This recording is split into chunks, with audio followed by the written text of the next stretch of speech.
الحمد للہ نحمده ونستعینه ونستغفره ونؤمن به ونتوکل علیہ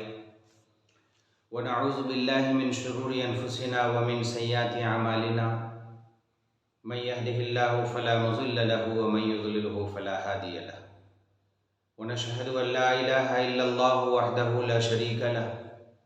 ونشهد ان سيدنا وسندنا ومولانا محمدا عبده ورسوله فاعوذ باللہ من الشیطان الرجیم بسم اللہ الرحمن الرحیم ان عدۃ الشہور عند اللہ 12 شہرا صدق اللہ العلی العظیم۔ محترم سامعین کرام اور عزیز دوستو، اللہ کا بڑا کرم ہے کہ اللہ تعالیٰ نے ہمیں اور آپ کو ایمان کے ساتھ ساتھ عمل کی توفیق عطا فرمائی ہے۔ اللہ تعالیٰ سے دعا کرتے ہیں کہ اللہ تعالیٰ عمل کی زندگی عطا فرمائے۔ ایمان ہر مسلمان کے پاس ہے، لیکن ہر مسلمان عمل نہیں کر رہے، چاہے وہ مرد ہو یا عورت۔ آج ہم آپ کے سامنے چند باتیں ابھی جس مہینے میں ہم اور آپ زندگی گزار رہے ہیں، جسے ہمارے نبی صلی اللہ علیہ وسلم نے سفر المظفر کا نام دیا ہے، اس مہینے کے تعلق سے آج ہم چند گزارشات آپ کے سامنے پیش کریں گے۔ سب سے پہلے ہمارے نبی صلی اللہ علیہ وسلم جب مکہ سے ہجرت فرما کر مدینہ تشریف لے گئے، تب آپ صلی اللہ علیہ وسلم نے دیکھا کہ یہودی سفر کو نحوست والا مہینہ مانتے ہیں اور اس مہینے کو بہت برا سمجھتے ہیں، اور سفر اس لیے کہتے ہیں اس مہینے کو کہ اس مہینے میں لوگ اپنے گھروں سے نکل کر لڑائی جھگڑے کے لیے باہر چلے جاتے تھے، سارے گھر خالی پڑے رہتے تھے، ویران ہو جاتے تھے، اس لیے انہوں نے کہا کہ یہ مہینہ نحوست والا مہینہ ہے، یہ برکت والا مہینہ نہیں، یہ اچھا مہینہ نہیں، یہ مبارک مہینہ نہیں۔ اس کی وجہ سے اس کا نام سفر پڑ گیا۔ سفر کے معنی بھی خالی ہونے کے آتے ہیں۔ اب ہمارے نبی صلی اللہ علیہ وسلم نے ارشاد فرمایا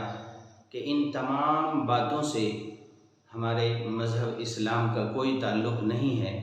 ہم ایمان والے ہیں اور ہم مسلمان ہیں، ہم اللہ کے بنائے ہوئے ہر مہینے کو مبارک جانتے ہیں، کیونکہ اللہ پاک نے ارشاد فرمایا ہے کہ اللہ کے یہاں قرآن کے مطابق اللہ نے 12 مہینے طے فرمائے ہیں، سال کے 12 مہینے اللہ نے بنائے ہیں اور پھر خود ان کا نام تجویز فرمایا۔ اب اللہ کے نبی صلی اللہ علیہ وسلم نے جو یہودی سفر کے مہینے کو نحوست کہتے تھے اور کہتے تھے کہ سفر اچھا مہینہ نہیں ہے، اس میں 2 لفظوں کا اضافہ فرمایا، سفر المظفر، کہ یہ کامیابی والا مہینہ ہے، یہ برکت والا مہینہ ہے، اللہ کی بنائی ہوئی ہر چیز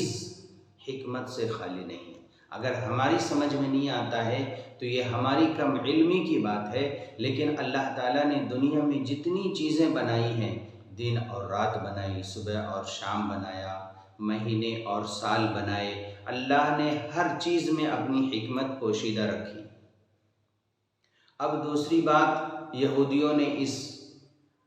مہینے کے متعلق یہ افواہ اڑا دی، لوگوں میں پھیلا دی کہ اس مہینے میں مرض الوفات آپ صلی اللہ علیہ وسلم کی شروع ہوئی اور آخری مہینے میں یعنی سفر کے آخری دنوں میں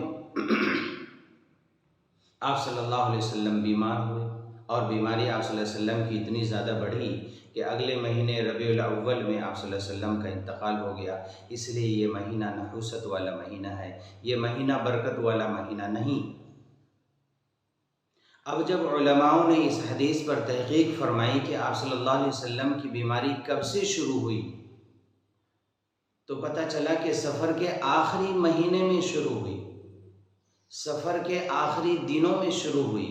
چند دن 2 یا 4 دن آپ صلی اللہ علیہ وسلم بیمار رہے، اس کے بعد پھر اگلا مہینہ شروع ہوا اور آپ کی بیماری اور بخار بڑھتی گئی، لہذا آپ صلی اللہ علیہ وسلم 12 وفات کو وفات پا گئے، 12 ربیع الاول کو پیر کے دن۔ اب یہودیوں نے اس پورے مہینے کو، لوگوں نے پورے مہینے کو بدنام کر دیا کہ یہ پورا مہینہ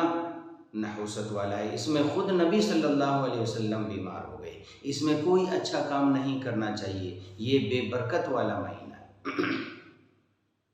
اللہ کے نبی صلی اللہ علیہ وسلم ارشاد فرماتے ہیں، اگر کسی مسلمان کو ایمان کے ساتھ راستہ چلتے ہوئے اگر کانٹا بھی چبھ جائے، اس پر بھی اللہ کی طرف سے اجر ملتا ہے۔ اور اللہ کے نبی صلی اللہ علیہ وسلم نے ارشاد فرمایا کہ بخار کو برا نہ کہو، یہ بخار اگر کسی کو لگ جائے یا کسی کو آ جائے تو اس کی علامت ہے کہ اللہ پاک اسے گناہوں سے بالکل پاک اور صاف کر دیتے ہیں، تو ہم بخار کو کیوں برا کہیں؟ اللہ کے نبی صلی اللہ علیہ وسلم جب کسی کی عیادت کے لیے تشریف لے جاتے تو آپ صلی اللہ علیہ وسلم دیکھتے کہ وہ بیمار ہے یا اسے بخار آیا ہوا ہے تو آپ صلی اللہ علیہ وسلم اسے تلقین کرتے، نصیحت فرماتے کہ آپ پریشان نہ ہوں، جلدی آپ کی بیماری صحیح ہو جائے گی، آپ شفا یاب ہو جائیں گے، اللہ تعالیٰ آپ کو صحت و تندرستی عطا فرمائیں گے۔ اس طریقے کی تسلی کی باتیں آپ صلی اللہ علیہ وسلم یہودیوں سے اور بیمار لوگوں سے فرمایا کرتے تھے۔ لہٰذا اس مہینے کو برا سمجھنا، اس کا اسلام سے کوئی تعلق نہیں۔ اگر کوئی مسلمان مرد یا عورت سفر کے مہینے کو برا سمجھتے ہیں اور یہ سمجھتے ہیں کہ یہ نحوست والا مہینہ ہے، اس مہینے میں کوئی کار خیر نہیں کرنا چاہیے، اس مہینے میں نئے گھر کے اندر نہیں جانا چاہیے، اس مہینے میں کوئی بزنس یا تجارت شروع نہیں کرنا چاہیے، اس مہینے میں شادی نہیں کرنی چاہیے۔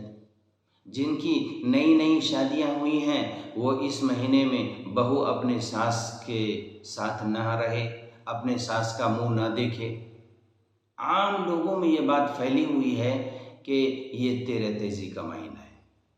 اللہ ہماری حفاظت فرمائے، ہمارے ایمان کی حفاظت فرمائے کہ لوگ سفر المظفر کو، جس کا نام اللہ کے نبی صلی اللہ علیہ وسلم نے کامیابی کے ساتھ رکھا تھا، اسے ہم نحوست والا مہینہ فرما رہے ہیں اور مہینہ نحوست والا جان رہے ہیں کہ یہ بے برکت والا مہینہ ہے، اس مہینے میں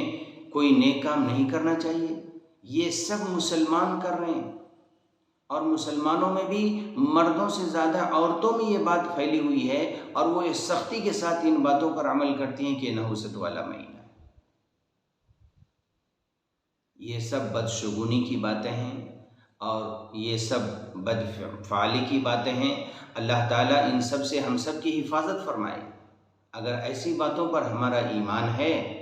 تو پھر ہمیں توبہ کرنا چاہیے، اللہ سے معافی مانگنی چاہیے۔ بدشگونی کا اسلام سے کوئی تعلق نہیں، اس لیے اللہ کے نبی صلی اللہ علیہ وسلم فرماتے ہیں کہ اپنا ہاتھ کسی نجومی کے سامنے نہ پھیلاؤ اور اسے یہ نہ کہو کہ میری ہاتھ کی لکیریں دیکھ کر آپ میرے قسمت کا حال بتائیں۔ یہ شرک ہے، ایک بڑا شرک ہے، اور شرک بڑا ظلم ہے جس کا اللہ پاک قرآن میں فرماتے ہیں ان الشرک لظلم عظیم، اتنا بڑا شرک۔ اس کا مطلب یہ ہوا کہ آپ کو اللہ پر ایمان اور یقین نہیں، وہ تو ایمان سے خارج ہو جائے جس کا یقین اللہ کی ذات سے ختم ہو گیا۔ ایسی باتوں پر ہمیں ایمان نہیں رکھنا چاہیے، اپنے ایمان کی حفاظت کرنی چاہیے۔ میں اپنے چینل کے ذریعے سے، میں اپنے ویڈیو کے ذریعے سے اپنی سننے والے تمام امت مسلمہ کو اور سننے والی تمام اسلامی بہنوں سے گزارش کرتا ہوں کہ ایسی تمام چیزوں سے توبہ کریں اور اپنے آپ کو صرف اللہ کے حوالے کریں اور اپنا یقین صرف ایک اللہ پر رکھیں۔ جو کچھ ہوتا ہے وہ اللہ کے حکم سے ہوتا ہے، جو کچھ ہوا وہ اللہ کے حکم سے ہوا، جو کچھ ہوگا وہ بھی اللہ کے حکم سے ہوگا۔ اتنا یقین ہر مسلمان کو رکھنا چاہیے۔ بیماری کا دینا اللہ سے، شفا یاب ہونا اللہ کی اجازت سے، کسی کے لیے نفع ہونا وہ اللہ کے حکم سے، کسی کو نقصان پہنچنا وہ اللہ کے حکم سے، کسی کو موت آنا وہ اللہ کے حکم سے، ساری باتوں کا تعلق اللہ کے حکم سے۔ ایک ایمان والوں کے لیے، ایک ایمان والیوں کے لیے بالکل جائز نہیں ہے کہ وہ اللہ کے علاوہ کسی اور پر اتنا بھی رائی کے دانے کے برابر بھی یقین رکھے کہ مجھے یہ تکلیف پہنچا سکتا ہے۔ ہرگز ہرگز نہیں۔ اگر آپ مسلمان ہیں، اگر آپ میری بات سن رہے ہیں یا سن رہی ہیں، تو پھر آپ کو اللہ پر مکمل یقین رکھنا پڑے گا۔ اتنا یقین، اتنا یقین، اتنا یقین جیسے صحابہ اور صحابیات کا یقین تھا۔ اللہ ایسا ایمان ہم سب کو نصیب فرمائے۔ ہمارا ایمان تو اتنا کمزور ہے،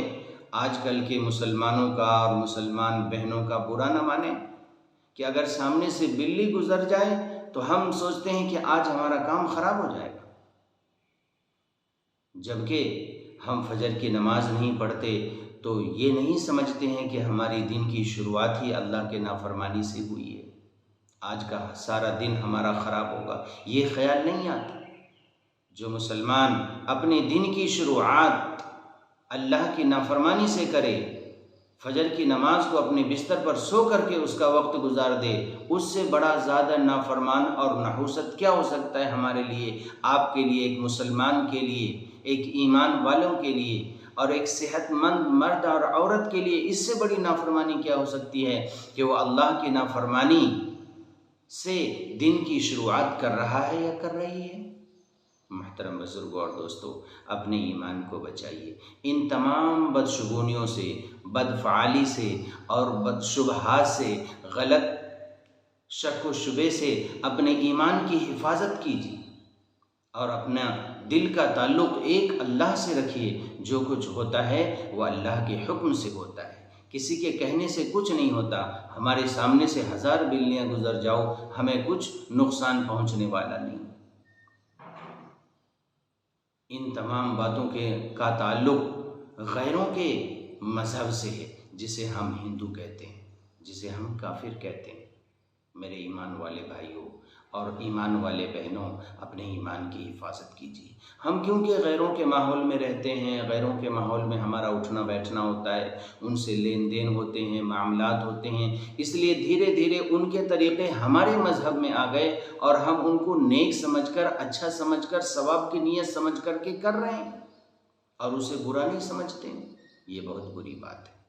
اگر ہمیں کچھ معلوم نہیں ہے، اپنے جاننے والوں سے معلوم کریں، علماؤں سے معلوم کریں، قرآن سمجھنے اور پڑھنے والوں سے معلوم کر کے عمل کریں۔ اللہ کے نبی صلی اللہ علیہ وسلم فرماتے ہیں کہ اگر آپ کو دین کی کوئی بات پہنچے اور آپ کو معلوم ہو تو پہلے آپ اس بات کی تحقیق کرو کہ یہ صحیح ہے یا غلط ہے، اس کے بعد عمل کرو۔ اللہ تعالیٰ میرے لیے، آپ کے لیے عمل کی توفیق عطا فرمائے۔ اگر ہمارے چینل سے کسی بھائی کا، کسی مسلمان کا، کسی ایمان والوں کا یا ایمان والی بہن کا اگر ایمان سلامت ہو جاتا ہے، ان تمام شک و شبہات سے، بدشگونی سے، بدفعالی سے اگر ان کا ایمان پاک ہو جاتا ہے تو یہ میرے لیے راہ نجات کے لیے بہت بڑی کامیابی ہے۔ اللہ تعالیٰ سے دعا کرتے ہیں کہ اللہ تعالیٰ امت مسلمہ کے ساتھ خیر کا معاملہ فرمائے، اللہ ہمارے ایمان کو درست فرمائے اور ایمان کے ساتھ ساتھ اللہ عمل کی توفیق عطا فرمائے۔ السلام علیکم ورحمۃ اللہ وبرکاتہ، وآخر دعوانا ان الحمد للہ رب العالمین۔